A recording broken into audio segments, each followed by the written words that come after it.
백성이 모세가 산에서 내려옴이 더딤을 보고 모여 백성이 아론에게 이르러 말하되 일어나라 우리를 위하여 우리를 인도할 신을 만들라. 이 모세 곧 우리를 애굽 땅에서 인도하여 낸 사람은 어찌 되었는지 알지 못함이니라.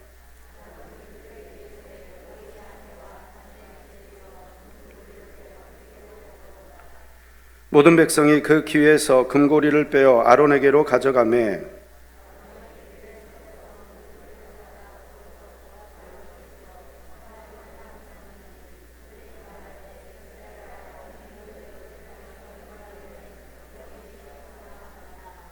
아론이 보고 그 앞에 제단을 쌓고 이에 아론이 공포하여 이르되 내일은 여호와의 절일이니라 하니 이튿날에 그들이 일찍이 일어나 번제를 드리며 화목제를 드리고 백성이 앉아서 먹고 마시며 일어나서 뛰놀더라.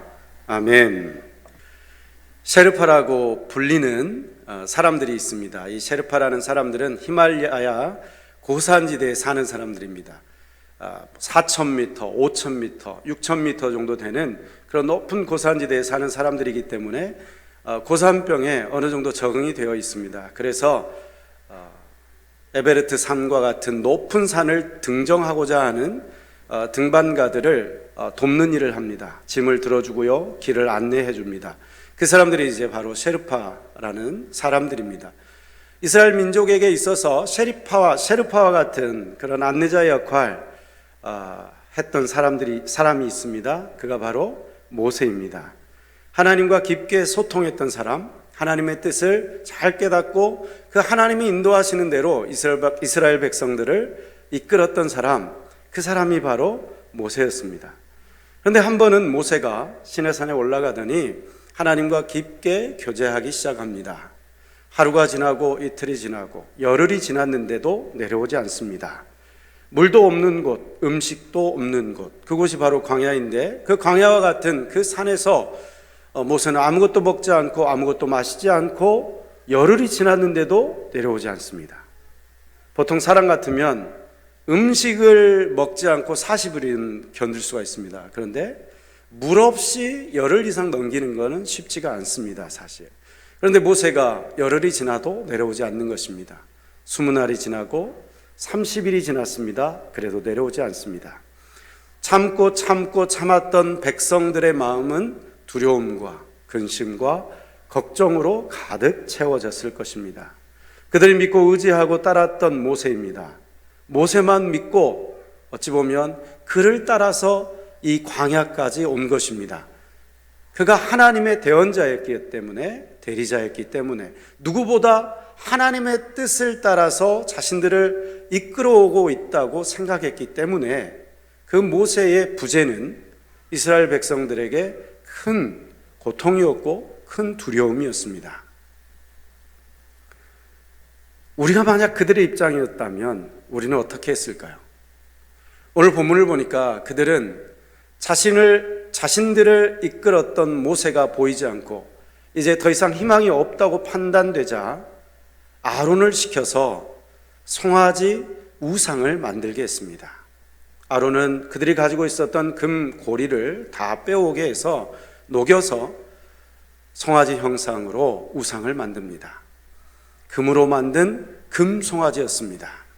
그리고 그 송아지가 바로 너희들을 애굽에서 구출해내고 여기까지 인도하신 하나님이다 라고 이야기를 합니다. 그리고 바로 다음날 그 금송아지 앞에서 번제와 화목제를 드리고 뛰놀며 예배를 드렸습니다. 그것이 바로 이스라엘 백성들의 모습이었습니다. 하나님께서는 이스라엘 백성들의 어리석음과 우상 숭배에 대해서 깊은 분노를 표현하셨고 그 결과 3,000명이나 되는 이스라엘 백성들이 죽임을 당했습니다. 이스라엘 백성들을 다시는 보고 싶어 하지 않는 하나님을 대신해서 모세는 중보를 했고 그 모세의 간절한 간청을 듣고 이스라엘 백성들을 죽이지 않으시고 그리고 다시 그 이스라엘 백성들을 인도하시기로 마음을 바꾸십니다. 그게 바로 오늘 우리가 읽었던 본문 속에 나타난 줄거리입니다. 이스라엘 백성들은 영이신 하나님, 형상을 입고 계시지 않는 하나님을 어떻게 이런 송아지의 모습으로 만들 생각을 했을까요? 어찌 보면 우리가 생각할 때는 너무나 답답한, 그리고 어리석은 모습이라고 여겨집니다. 실제로 하나님께서는 이스라엘 백성들에게 10계명 중 제2계명을 통해서 절대로 형상을 만들어서 우상을 섬기지 말라고 계명을 주셨습니다. 그 계명을 한번 좀 찾아보도록 하겠습니다. 출애굽기 20장 4절부터 5절까지의 말씀입니다. 우리 함께 읽겠습니다. 너를 위하여 새긴 우상을 만들지 말고 또 위로 하늘에 있는 것이나 아래로 땅에 있는 것이나 땅 아래 물속에 있는 것에 어떤 형상도 만들지 말며 그것들에게 절하지 말며 그것들을 섬기지 말라. 나 내 하나님 여호와는 질투하는 하나님인즉 나를 미워하는 자의 죄를 갚되 아버지로부터 아들에게로 3, 4대까지 이르게 하거니와. 아멘. 하나님께서는 우리 인간의 본성 가운데 우상을 만들고 그 우상을 섬길 수밖에 없는 어떤 기복신앙, 무속신앙적 요소가 있다는 것을 간파하신 것 같습니다. 그래서 우리 인간은 틈만 나면, 할 수만 있다면 자기 손으로 어떤 형상을 만들고 그 형상을 신이라고 섬기는 어리석은 모습으로 살아갈 것을 아셨기 때문에 하나님께서는 그 어떤 형상으로도 우상을 조각하고 만들어서 섬기지 말라는 계명을 특별하게 주신 것입니다. 그런데요, 이 계명은 비단 그냥 하나님이 아닌 다른 신의 형상을 만들지 말라는 뜻이 아닙니다. 이것을 구체적으로 출애굽기 20장 23절에 정확하게 하나님께서는 다시 표현을 하고 계십니다. 우리 출애굽기 20장 23절을 우리 함께 읽겠습니다. 너희는 나를 비겨서 은으로나 금으로나 너희를 위하여 신상을 만들지 말고. 네, 너희는 나를 비겨서라고 정확하게 표현이 되어 있습니다. 하나님을 믿는 백성들조차도 영이신 하나님, 형상이 없는 하나님의 특정한 형상을 만들어서 그 형상을 하나님처럼 섬길 것이라는 사실을 하나님께서는 알고 계셨던 것입니다. 그래서 보이지 않는 하나님, 영이신 하나님을 어떤 형상으로든지 조각하고 그 조각한 우상을 섬기지 말라고 하나님께서 경고하고 계신 것입니다. 여러분, 하나님은 영이셔서 형상이 없는데 어떻게 금송아지로 만들 수 있었을까요? 사실 송아지는 애굽에서 애굽 백성들이 섬기던 신의 모습입니다. 그들이 섬겼던 그 신의 형상을 이스라엘 백성들이 그대로 재현해낸 것입니다. 왜 하필이면 흙이 아닌, 나무나 돌이 아닌 금으로 조각을 했을까요? 이스라엘 백성들 마음속에 있는 부귀와 명예, 성공, 그것이 형상화되어 있는 것이 황금 아니겠습니까? 물질적인 풍요를 가져다 준다고 믿는 그 송아지 신을 금으로 조각을 해서 그 금신에게 경배하고 그 금신에게 예배함을 통해서 나도 부자가 되겠다, 나도 부요한 삶을 살겠다라는 자기 자신이 가지고 있었던 그 욕망이 그 송아지의 모습으로 투영이 된 것입니다.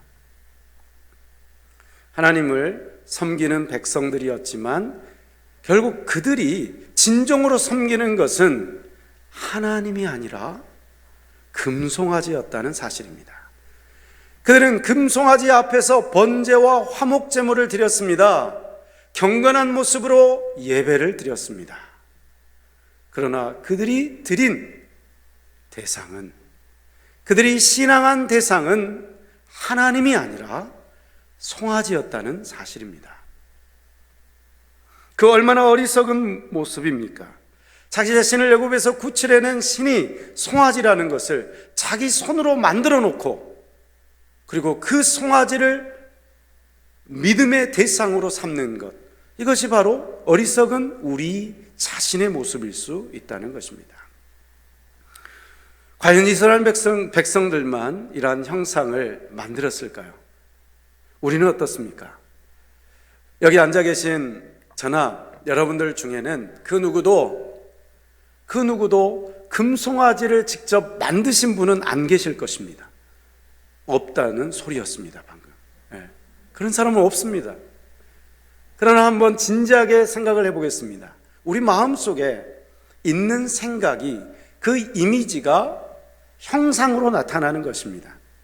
우리가 비록 금송아지라는 형상을 제작하지는 않았지만, 드러나 있지는 않지만, 그러나 우리 마음속에 그 금송아지와 같은 형상을 가지고 있지는 않습니까? 하나님을 섬김의 대상으로 목적 삼지 아니하고 나의 부와 성공의 도구로 생각하는, 목적과 수단이 반대로 뒤집혀버린, 그래서 하나님을 나의 성공을 가져오는 어떤 우상으로, 어떤 이미지로 생각하고 있지는 않습니까? 만약 그렇다면 우리는 금송아지를 만들었지는 않지만 우리 마음속에서 하나님을 금송아지로 바꾸어 섬기고 있다는 것입니다. 바로 그러한 잘못이 우리들 가운데도 똑같이 있을 수 있다는 것입니다. 이스라엘 백성들이 실패한 이유는 자신의 행복을 위해서 하나님을 도구 삼은 데 있습니다.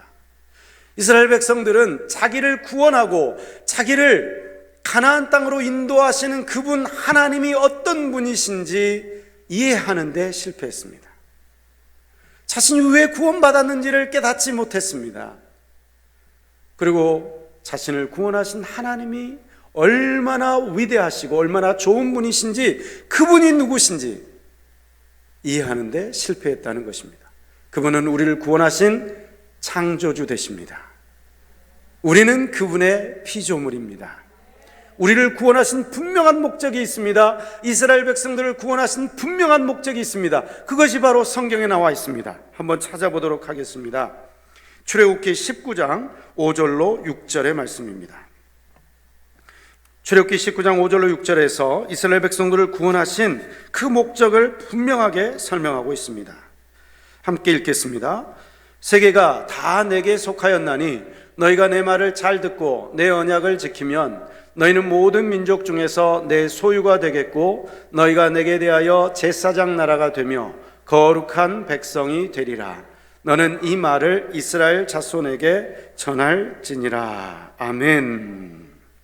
하나님께서 이스라엘 백성들을 구원하신 이유는 자신의 소유 삼기 위해서 구원하셨다는 것입니다.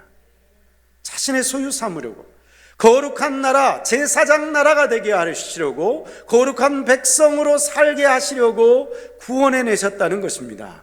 이스라엘 백성을 구원하신 이유는 쉽게 표현을 해보면 이스라엘 백성의 행복이 아니라, 여기가 아주 중요해요. 이스라엘 백성의 행복이 아니라 하나님의 기쁨을 위해서.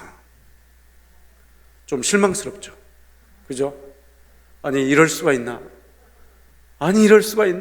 이스라엘 백성을 애굽에서 구출해냈어요.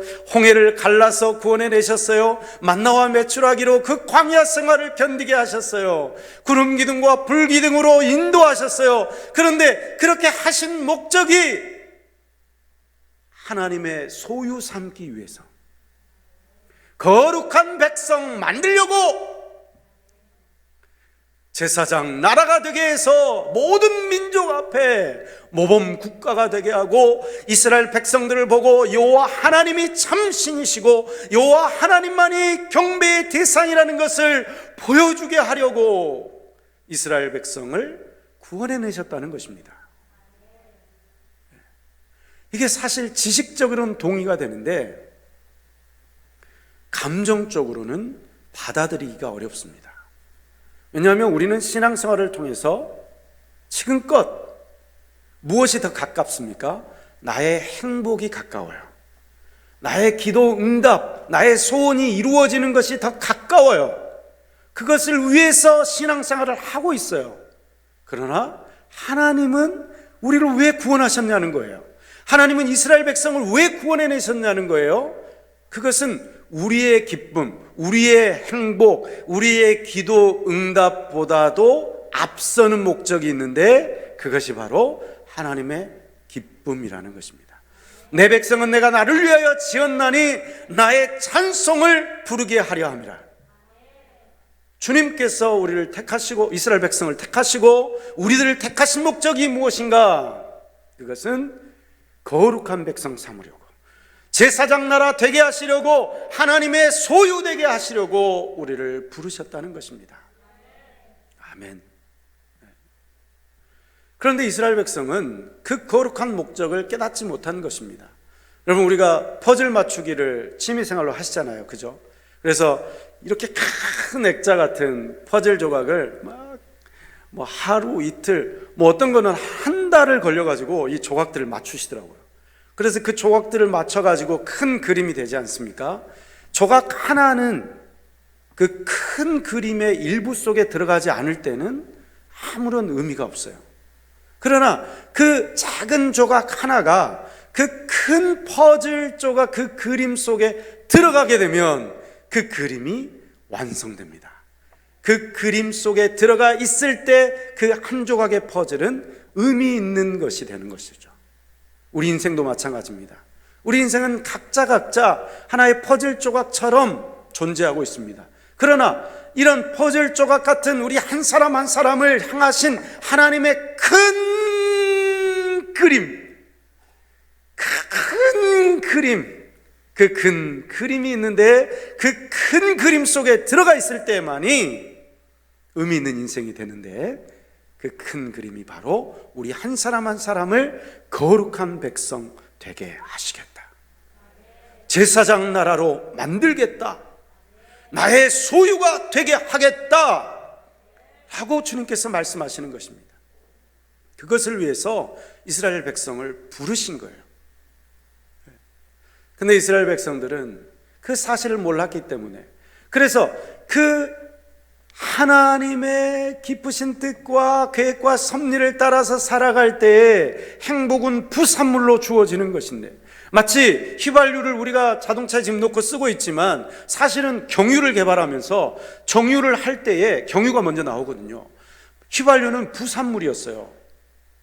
원래 휘발유를 생산해낼 생각이 전혀 없었는데 휘발유라는 게 만들어져 가지고 요즘은 친환경적으로 휘발유를 더 많이 쓰고 있지 않습니까? 이제 전기차로 이제 다 바꿔지겠지만 부산물로 나온 거예요, 휘발유가. 그리고 또 부산물이 있어요. 방위산업체에서 레이더를 개발하다가 우리 집안에서 쓰는 물건 하나를 개발을 했대요. 그게 부산물로 나온 거래요. 전혀 개발할 의도가 없었는데 오늘 아침에도 여러분들 중에 누군가는 그걸 사용하고 나오셨어요. 그게 뭔지 아세요?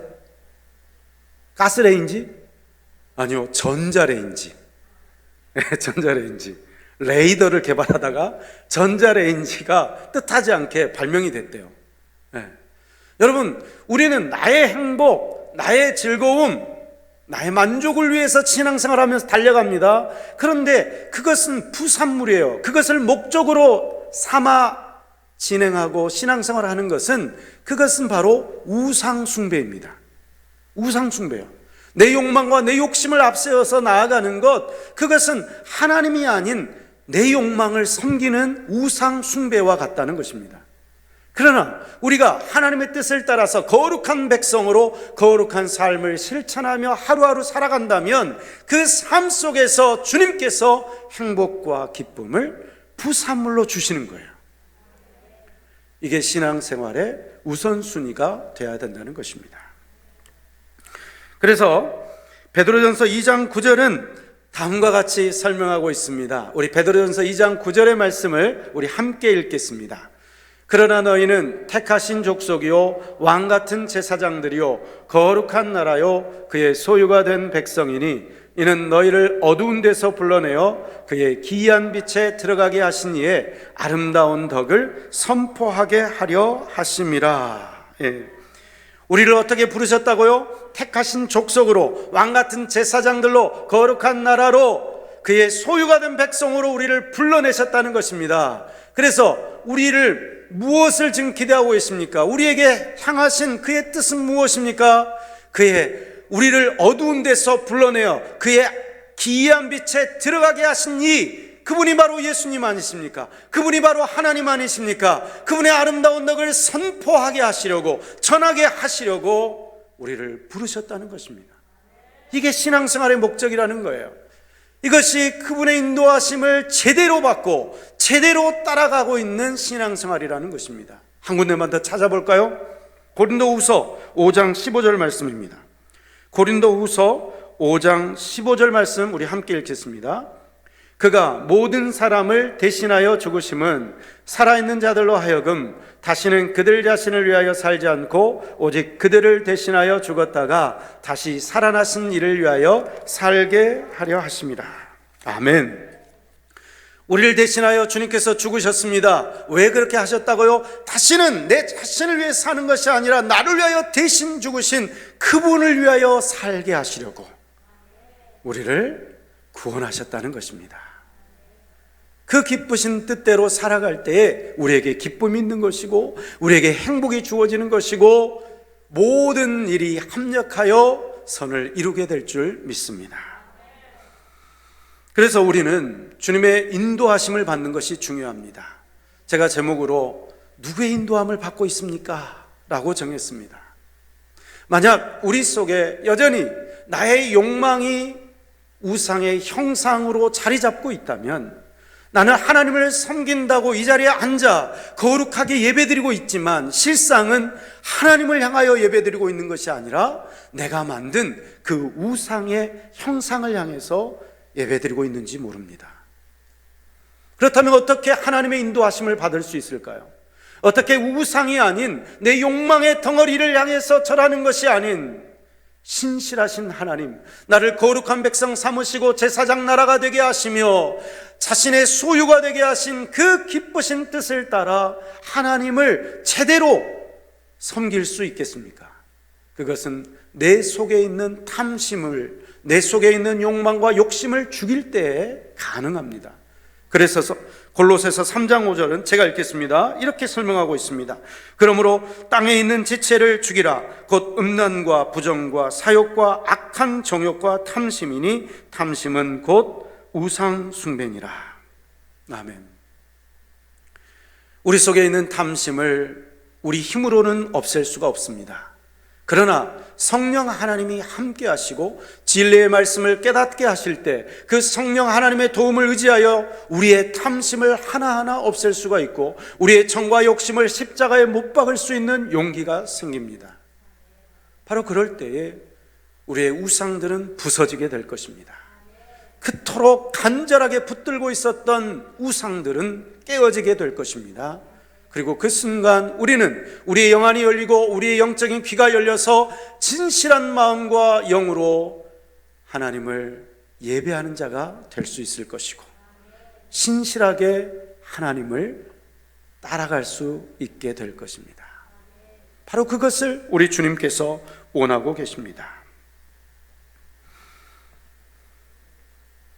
우상 숭배에 빠졌던 이스라엘 백성들의 모습을 보면요, 하나님의 인도하심을 받는다는 것은 결코 쉽지 않다는 것을 깨닫게 합니다.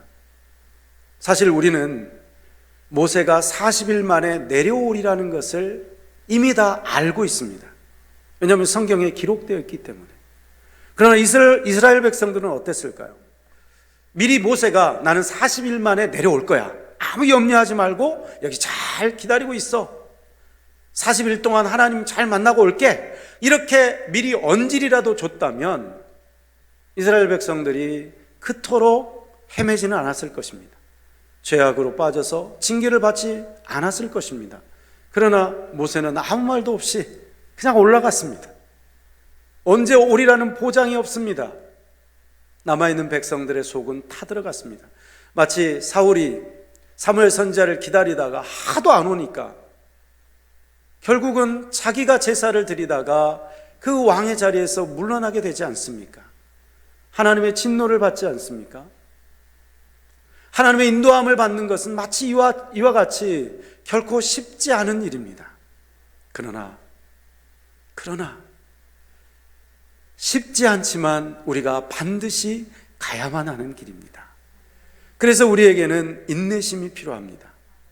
아무 일도 일어나지 않는 상황, 아무것도 보이지 않는 상황 속에서 신실하신 주님, 역사하고 계시는 주님, 운행하고 계시는 주님, 어둠 속에서 빛이 되시는 주님, 기적을 베풀어 주시는 주님, 큰 길을 만드시는 주님, 큰 역사를 행하시는 주님, 그 주님을 인내하고 믿음으로 따라가야만 하는 것입니다. 그 인내심을 우리에게 요구하고 계십니다. 성령 하나님을 주시기 때문에 우리가 또한 성령 하나님을 의지해서 그 길을 갈 수 있게 될 줄 믿습니다. 나의 의지는 약합니다. 나의 힘은 보잘것없습니다. 나의 용기 무너질 때가 많습니다. 그러나 주님께서 신실하게 사랑하고 계시고 또한 그 신실하신 그 사랑을 통해서 성령님을 보내셔서 보혜사 성령님께서 우리를 붙잡고 계십니다. 주님께서는 우리를 거룩한 백성 삼으십니다. 성령님을 통해서 그 일을 반드시 이루실 것입니다. 인내를 통해서 거룩한 백성으로 거룩한 삶을 살아서 주님의 인도하심을 받고 주님께 영광 돌리시는, 그래서 주님의 기쁨이 되시는 저와 여러분들 다 될 수 있기를 간절히 기원드립니다. 기도하겠습니다.